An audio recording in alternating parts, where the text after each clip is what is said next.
And you have to understand the reason why that is kind of significant is I'm an attorney. I'm going to tell you a little bit about my mom. But first, I have to thank Judith Stein and these wonderful people at the Center for Medicare Advocacy. Because I truly believe that it was through a divine intervention that our paths crossed. I want to tell you a true story that happened in San Antonio.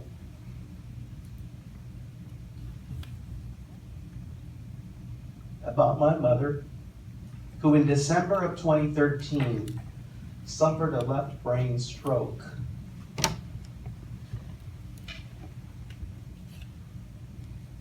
Before I get too far into that aspect of the story, I wanted to tell you just a little bit about her.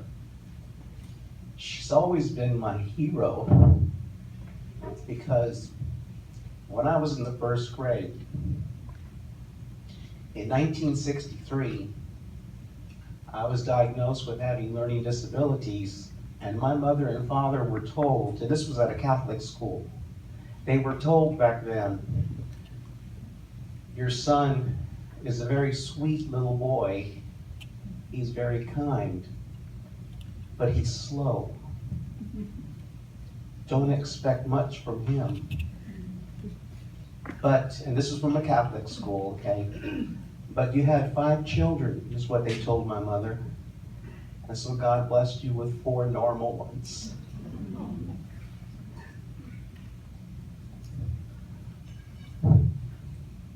My mom taught me how to read and write. And she never stopped believing me. Anyway, I know, because I had just 5 minutes, I'm sorry.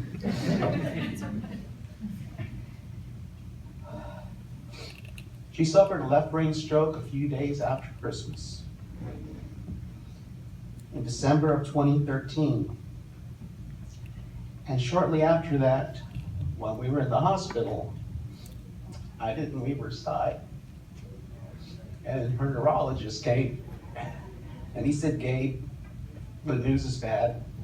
It's a left brain stroke. She lost her ability to swallow, and she can't speak. But your mother's vital signs are very good. She's very strong. I can tell you, I'm a neurologist, but if I thought your mother was a hopeless case, I would tell you, son, she's hopeless. I've had to tell families that many times in my career, but I'm not telling you that. I'm telling you, save her life.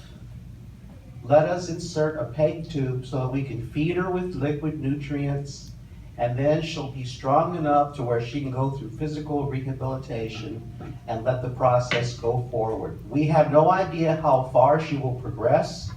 That's going to be a function of many, many variables, including one of which is God, okay? But that is my advice. And I said, doctor, I agree with that. I signed the papers to authorize the insertion of the PEG tube. About a couple of days later, a different doctor appeared on my mother's wing. I'd never seen him, and he'd never come in to talk to me. He only talked to staff. He was looking through records. And finally, after a day or so, he came into our room and he said, I'm Dr. So-and-so, and I want to talk to the person who's responsible for making the decisions for Eleanor Quintanilla. And I spoke up, and I said, that'll be me, doctor. He said, okay, what are your plans for your mother? And I explained about the PEG tube and how we're going to go through rehab. And as soon as I said the PEG tube, he started shaking his head violently. No. He said, should not do that. Your mother has plateaued. Now, I was totally brand new to the entire world of plateau. okay? But I soon found out, and I said, I beg your pardon? He said, I've talked to the physical therapists who have been dealing with your mother here on the floor for the past few days. She's not making any more progress. She's already plateaued. So this whole thing about the peg tube and doing that, no. I have a different course of action for you. Now, he was representing the Medicare Advantage insurance company. He said, this is what you ought to do. What you ought to do is, instead, you should let me refer her to our hospice division. And we will keep your mother comfortable with medicine, with morphine, and we will allow nature to take its course. And I looked at him, and he said, and this was what the kicker was. He said, take your memories of your mother and keep them firmly in your mind and remember her the way that she used to be. I said, Doctor, you're fired. Get out of this room right now. And we went ahead and we're gonna go forward with a peg tube. But, and I know, I'm sorry, I'm hoping to run over. But that night, I had my laptop computer, and I was determined I was going to find a way to get my mother away from that Medicare Advantage insurance company. I said, if I have to stay up all night, if I have to stay up for a week doing nothing but legal research, I'll find a way to do it. And as I was doing legal research, I discovered Jimmo versus Sebelius, which ruled that the plateau standard was illegal. And I almost fell out of my chair. A doctor wanted me to put my mother in the grave on an illegal standard. I called up the insurance company. There are too many women in this group. So I have to just say, I was fairly animated. After my mother had gotten out of the hospital, I transferred her to the nursing facility for the rehab, and the people there told us about them. They said, well, you know, she's not going to be here very long. And I said, well, what do you mean? He said, well, they come every Tuesday because that's when they plateau all their patients out. And I said, wait a minute, what do you mean? And she says, every Tuesday they come in and they go through the therapy records, and as soon as they find somebody that's plateaued, they get them out like that. And I go, oh no, they're not. So for a while I felt like I was in the Twilight Zone. Remember the old Twilight Zone where only one sane person and everybody else is crazy? Well, I'm holding Jimmo versus Sebelius, like a shield. And I am going around talking to doctors, talking to insurance people, talking to physical therapists, and a lot of them acted as though they had never heard of this. And finally, it got to the point where I basically wrote the insurance company perhaps like a 20-page letter tracing the elements of Jimmo versus Sebelius from the inception all the way through, and telling them how they have not been following it, and how that doctor, my first exposure was the doctor who wanted me to put my mother in the San Fernando cemetery because she had plateaued after 6 days of being in the hospital. Now, my life changed, my mother's life changed.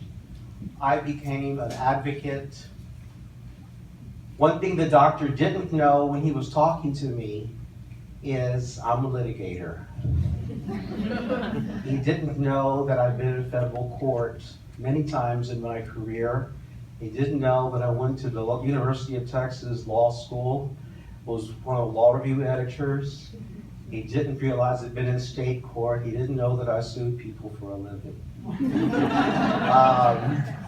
I didn't sue him. I didn't have to. After we got through voluminous correspondence, they finally saw the errors of their ways, and my mother's therapy has continued.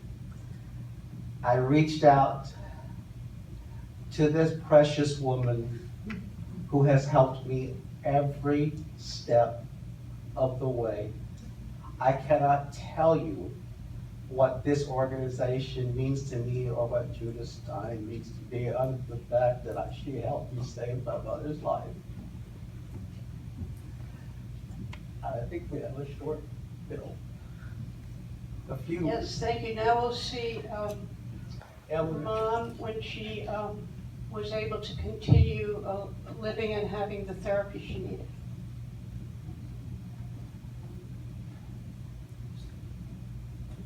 John, can you?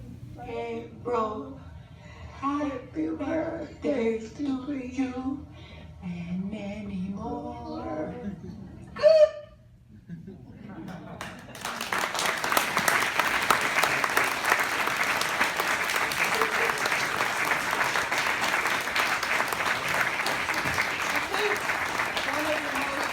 Incredible things of this story is that there's Gabe and there's Gabby Gifford.